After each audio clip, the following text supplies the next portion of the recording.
It was a heated debate. Minnesota Governor Tim Walz and his Republican challenger Scott Jensen battled it out in a number of hot topics last night in Rochester. The debate allowed each candidate to express strong opinions about each other and certain topics. In the Valley, today's Jillian Trudeau is live to go over what they all discussed on the stage. Good morning, Jillian. Good morning, guys. Yes, exactly right. Thank you so much. Last night, Gray TV stations across Minnesota hosted a gubernatorial debate between Tim Walz and Scott Jensen.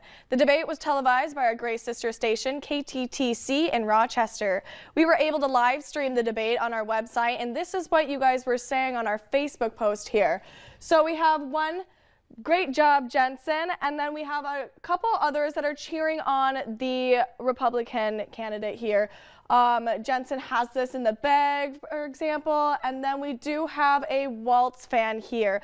So moving on, the two candidates battled out a number of topics, including violence in Minnesota and abortion rights heading into the election.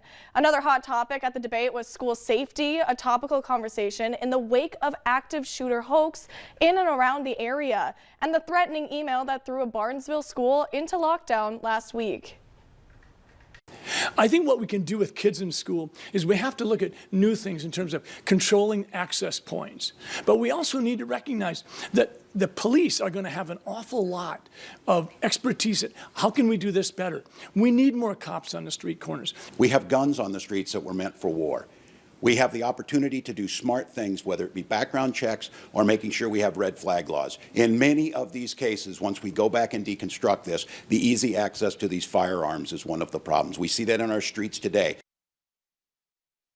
So the final debate between Jensen and Walz is set for noon, October 28th. Okay, thank you for the update. It is now 6:27. Coming up.